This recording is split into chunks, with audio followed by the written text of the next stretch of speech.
I've got air conditioning. And he's got this beautiful palace, but no thermostat. And it's August in Orlando. I'm taking air conditioning. You know what else I have? Hot water, hot showers. I can turn a handle and immediately hot water comes out, and I can use it anytime that I want to. You know what else I have? Instant communication. Like, in order for Odysseus to communicate people, he's got to get on his boat, and he's got to travel around the world, which is part of his problem in the first place, isn't it?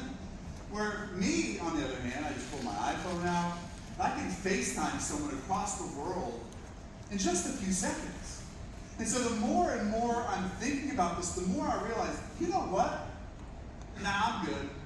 I'm good being me. And in so many ways, I was thinking about how every single day, you and I, we experience the kind of comforts that the wealthiest, most powerful people in all of human history couldn't have even imagined. Which led to another really interesting question for me. That if you and I have the comforts that kings could only dream about, why aren't we more content? Because we're not. We have more convenience and technology and experiences and options than any other generation before us, and yet we seem to have gotten remarkably good at having more, but enjoying it less. And so maybe we've just misunderstood what contentment is. Maybe we've misunderstood where contentment comes from. And the good news is that Paul is going to tell us today, I have learned the secret. I have learned the secret to contentment. And he's going to tell us this, which is good, because here's our big idea for today. Contentment isn't found. It's learned.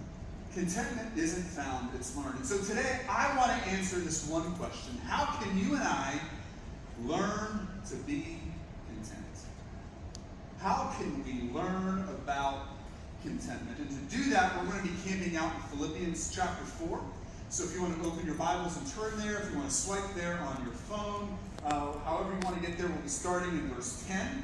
And while you get there, I think we would all benefit from a reminder of where Paul is while he's writing these words. So Paul is in the city of Rome, which is interesting because Rome is a place that Paul had always wanted to go. He dreamed of going to Rome. He had this deep desire to teach the gospel in Rome. He just doesn't imagine getting there the way that he did. Because getting to Rome, in order for him to get there, it took him getting arrested. It meant that he had to endure trials. In fact, he had to survive a shipwreck. And now, as he's writing Philippians, he is sitting under Roman guard, awaiting another trial. His freedom is gone, his finances are limited, and his future is uncertain.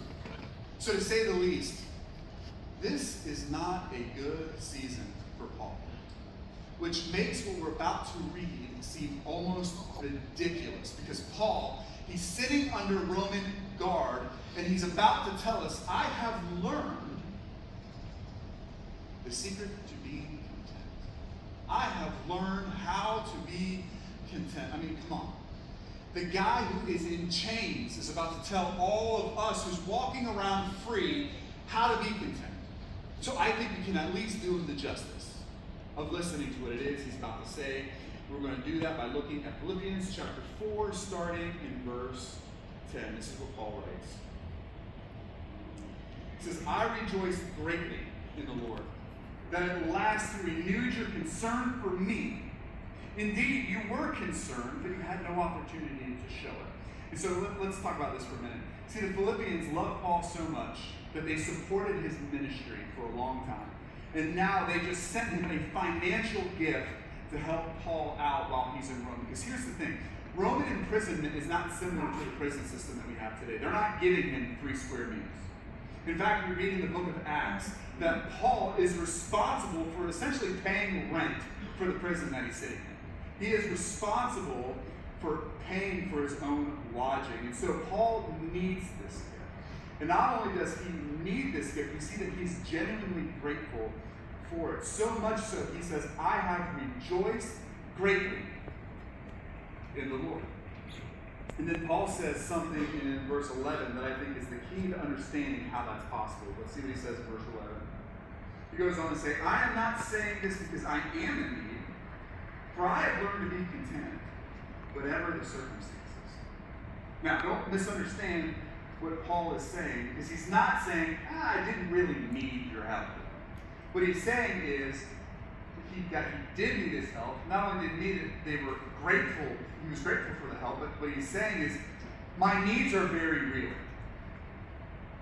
I don't want you to think that I didn't need it. My needs are very real, but my contentment isn't dependent upon my needs being immediately met. And then he says something that I think is incredibly important. Look at these words right here. He says, I have learned to be content. I have learned. Contentment is something that Paul had to learn, because remember the big idea, contentment isn't found, it's learned.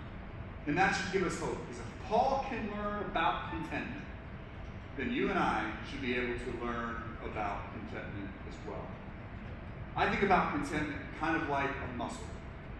Nobody walks into the gym and picks up one dumbbell and says, all right, that's it, I've arrived, I'm now strong, right? Because that's not how strength works. That's not how building muscle works. Weight and resistance, they're not in the way of you building strength.